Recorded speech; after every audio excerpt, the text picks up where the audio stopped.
Are you doing outreach, sending tons of messages for your social media agency or online agency, sending tons of messages but not able to actually get meetings back, not able to actually close deals? Well, then this video is for you. So in this video, as the title says, we're going to break down the 4 mistakes, the main mistakes that you are currently making when doing prospecting, the reason why you're not getting responses back, the reason why you're not able to set up meetings. And we're not just going to point that out, I'm going to give you a game plan and some action steps that you can do going forward to make sure you actually start to generate meetings, you don't waste your time and so on. But before I get into it, if again you want to get weekly valuable content on how to grow your online service agency, how to actually advertise, how to get better results than you're currently getting, then again, I'd invite you to just press subscribe below, subscribe to the channel, because we've got videos like this coming every single week for you. So let's get into it. So we're going to break it down into 3 distinct sections. There's again before outreach, so mistakes that you're making before you actually reach out to businesses. There's also during outreach. So during outreach, this is when you're actually sending the message to the prospect, to the business, what you're doing wrong. And then the third thing is post outreach, or after you've sent the message, what are you doing wrong? So these can be broken down into before outreach, which is you're not doing prior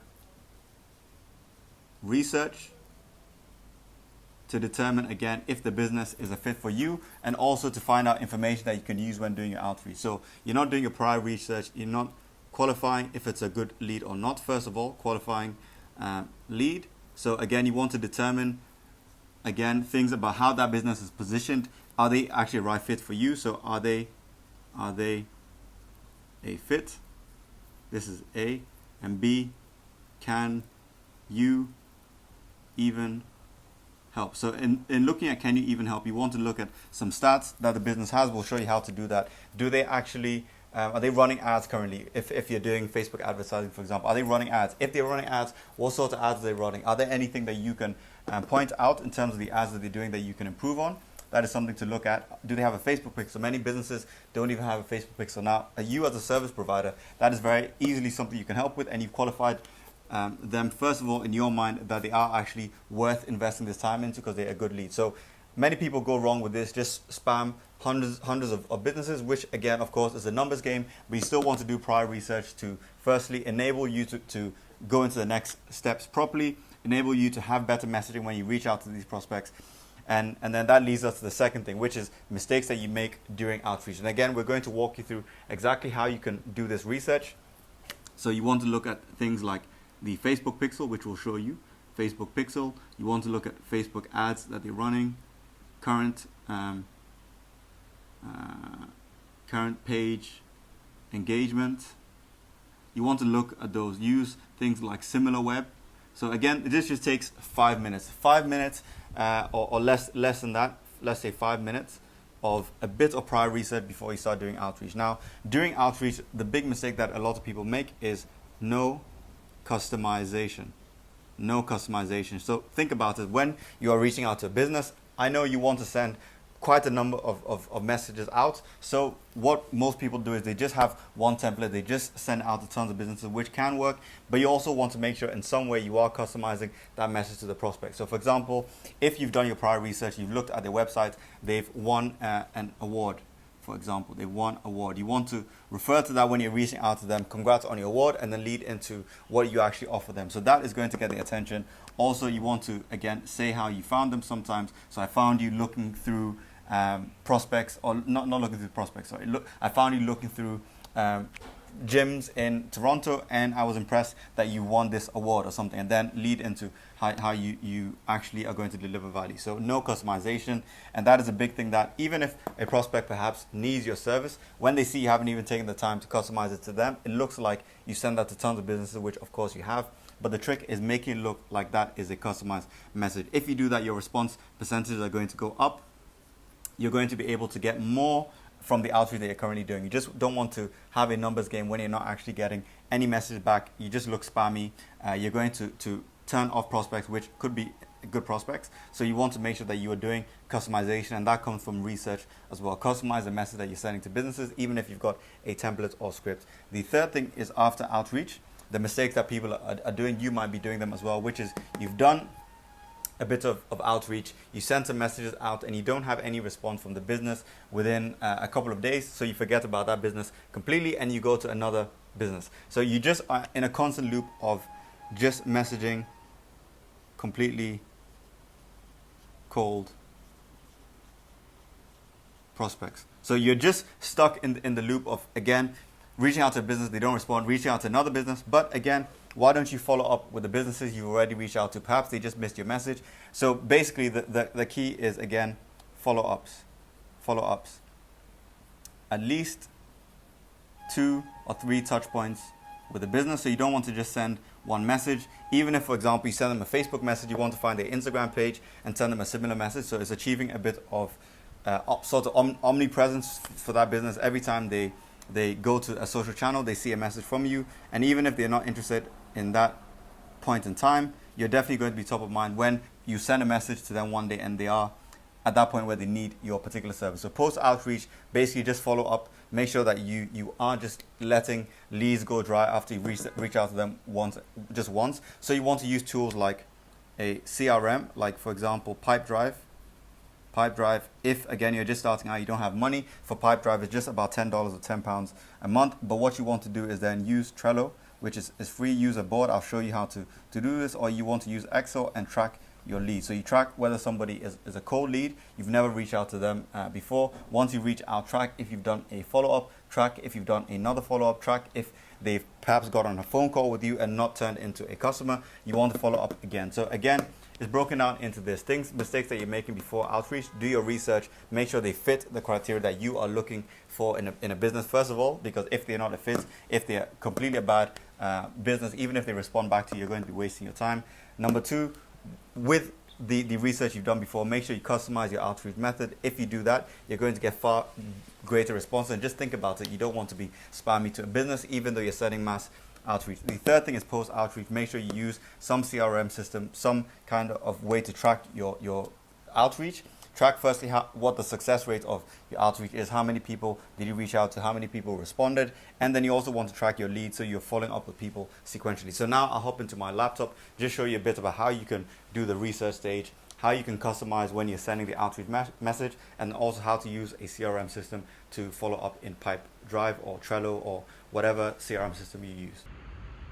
Alright, so the main mistakes, as we said, are broken down into 3 distinct sections. So again, mistakes you're making before you do the outreach, mistakes you make during outreach, and mistakes you make after you've reached out to a business. So firstly, we'll go to the mistakes that you obviously make before you do outreach, which is, again, not doing prior research, not determining if the lead is actually going to be a quality lead, if you can actually deliver value for them. And again, the reason you want to make sure you do this is by doing this, you can reach out in the best manner possible. You're actually going to be able to give value to a business. You're qualifying them in some way before you reach out. So it might mean you reach out to less businesses, but the quality is going to be far higher. So the responses that you get back from those businesses are more likely to be more, because again, you are making sure you are fit for the business. So how do you go about this? You can, again, assuming we're finding a lead, or we found a specific lead, we want to then go to their website, start researching things about them to see if they might need us. So looking at this example, we've Googled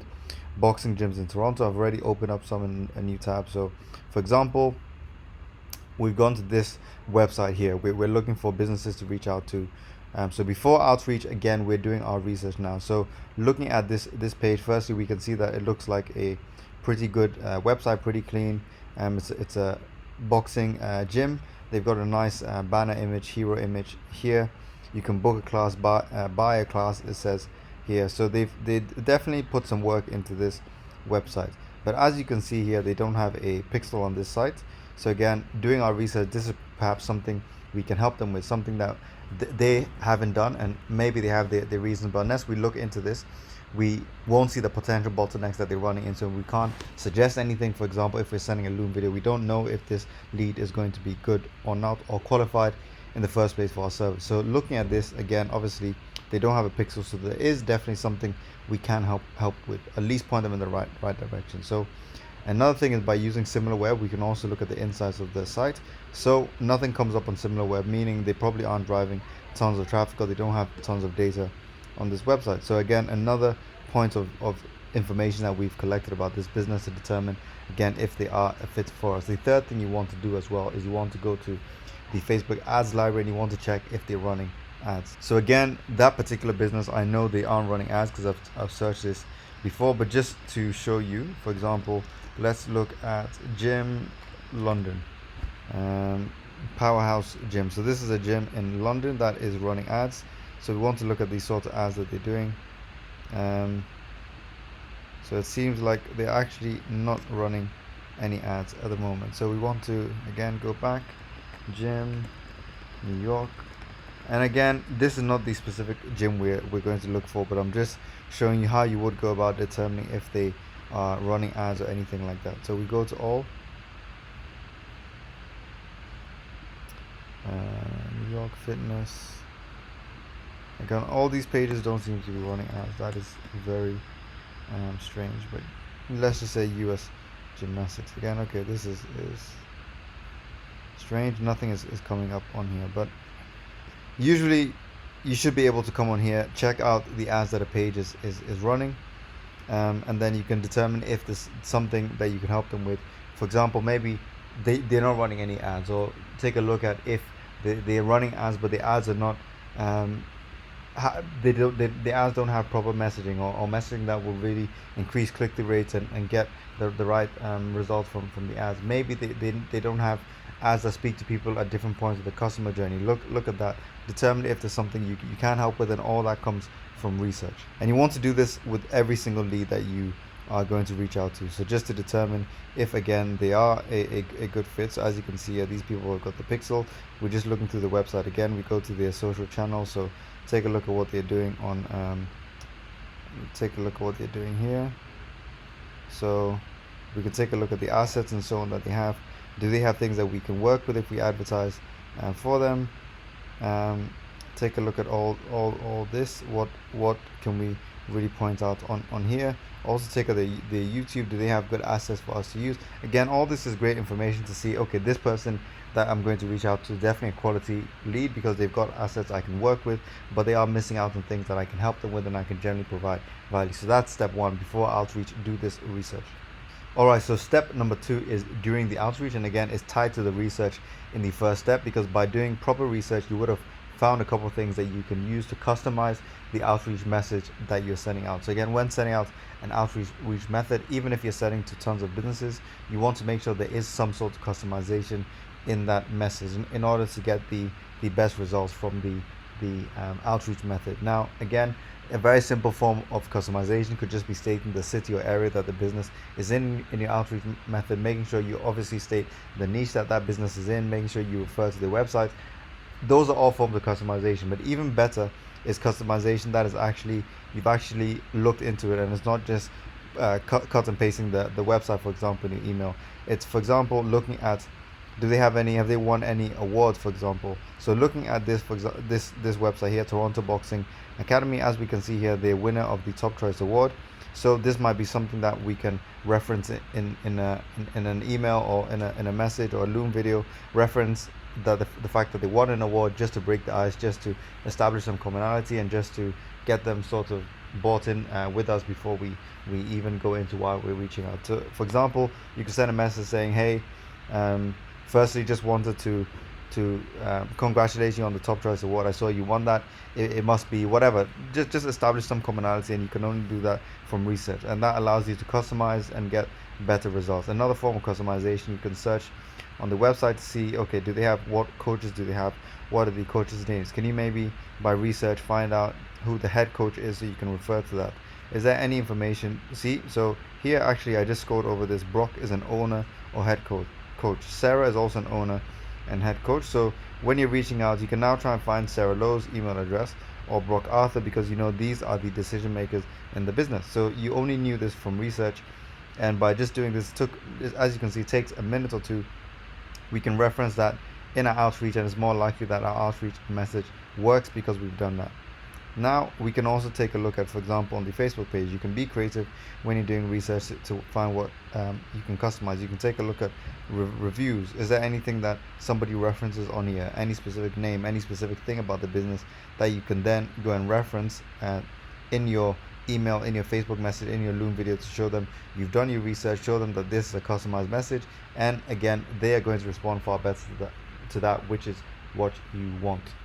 Now, the third and final thing that many people go wrong in terms of the outreach is after you send that message, after you send that Loom video, after you send that email, after the outreach, you're doing things that are not enabling you to get the deal, not enabling you to actually get the client from that is, and the main thing is not tracking your leads and not following up. Now, you've heard this 1,000 times or 1,000,000 times, the money is in the follow-up. So if any of you are doing outreach and not following up, you're pretty much wasting your time. You're just hoping that first message gets that person's attention. You're just hoping that they've got time to respond to that message straight away. You're just hoping that they didn't forget to respond to you, which happens to everybody on earth. I mean, think about the last time where you really wanted to do something, you didn't do it in that specific time, and you literally just forgot, and you never got around to doing that. You might have sent a message, and because you didn't, the person might have just forgot. They might have seen your message and thought, wow, this could be a great chance, and they just forgot to respond. Now, if you don't follow up, you're never going to get that deal. So you just want to make sure you track your leads and then follow up until they say they're either not interested or they purchase.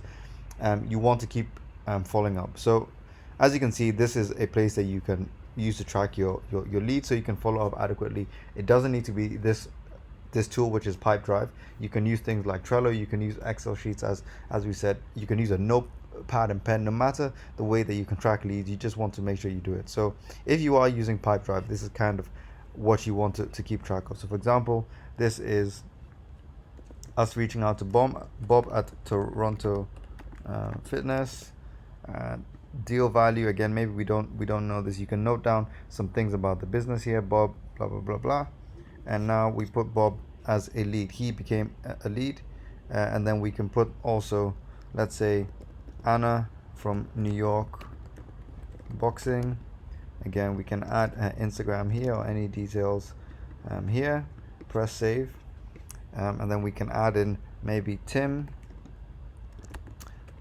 Let's say Tim, Hawaii martial arts. So these are all our leads. These are people we've reached out to, for example. So now Bob responds to us. Bob responds to us to say, tell me more, Henry. So now he goes into the interest bucket. We know that there's some sort of interest. And then next, Tim Hawaii says he's interested, and we're able to get him on a meeting. So he's got on a meeting now. We've gone on a Zoom call or a Skype call, or we've met him in person. We've gone to the meeting stage and discussed potentially doing business together.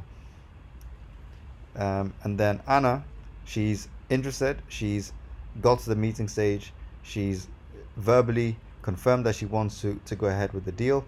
And now she hasn't paid. She's just unsure of a few things. So now Anna is in the LMR, which is last minute resistance, so to speak. So any last minute things that are stopping the deal, any last minute questions that the person has to iron out before they make the payment, she's now in this bucket. So as you can see here, now the interest Bob in the interest bucket, if we forget about him, he's just going to stay here. So we want to follow up with him maybe every week to try and get him along the line here to the meeting stage, to the verbal confirmation stage, to last minute resistance stage, to finally to the payment stage. So again, what we want to do, for example, on Pipedrive, you can do this as schedule an activity. So we can do like task, follow, email, follow up, and then we can set this for next week, Thursday.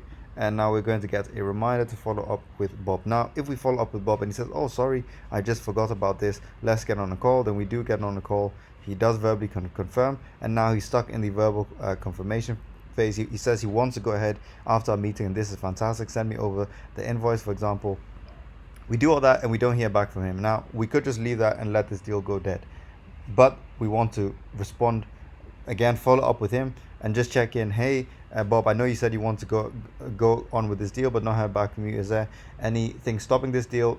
Should we get on a call? Again, just follow that up. He might have had a family death. He might have had something, a health issue that stopped him doing it. And if you don't follow up, he might now go cold and forget about that deal. So you want to follow up, and say by following up now, we followed up with Bob, and he says actually everything is good to go, and now he's in payment incoming, and you get a deal. Now maybe with Tim, we had the meeting, we kept following up, and nothing happened, we still kept following up, and then he finally gets back to say, you know what, I'm actually not really interested anymore. I don't do the business anymore. Whatever reason he gives you, you can now move him to the lost bucket, or the delete bucket. So you can also put the reasons in Pipedrive why you lost, so you keep those noted, why you lost that deal, and try not to make that in the future. But the only way you can take advantage of this is really by tracking whether or not you do it in Pipedrive, whether or not you do it in Excel, whether you do it on a Moleskine notebook that you have. Whatever the case, you just want to track your leads and follow up on your leads in order to maximize. So I hope you understood all those 3 sections, things you're not doing right before you do outreach, which is research, noting down if the lead is qualified, and a few things you can use as ammunition when reaching out, seeing if you can actually provide value. B, when you're doing the outreach, things you picked up from the research stage and other things to also determine if you can customize your message to the best of your abilities. And then also the third point is, after you've reached out, making sure you do follow-ups and making sure you really take advantage of tracking your leads. Now, if that all sounded good to you, if, again, you got good value from what I just walked you through, but again, there's still some things missing, I'd like to invite you to do one of 3 things. Either, again, subscribe, because we've got more content on the channel every single week, at least 2 or 3 videos every single week on how to grow an online agency, how to scale it, how to get better results with your advertising for clients, everything from A to Z on this channel. Again, that is option 1. Or DM me on Instagram if you got a particular question, or leave it in the comments. Again, just ask me what you want to know. I'll help you back, send you a customized video, and so on. Or again, number 3, which is the best bet if you really want to take this seriously, is I'm offering free consultation calls at least these weeks. Again, no cost. Just click that link below. It's going to take you to the page. Choose the time you want to speak with myself. We'll get on a call. I'll help you identify where you're going wrong, whether it's your prospecting, whether it's the message you're sending out, whether the script. I'll help you with all that, and then we can go from there. So once again, hope you enjoyed this video, and whatever the case, I will see you on the next video.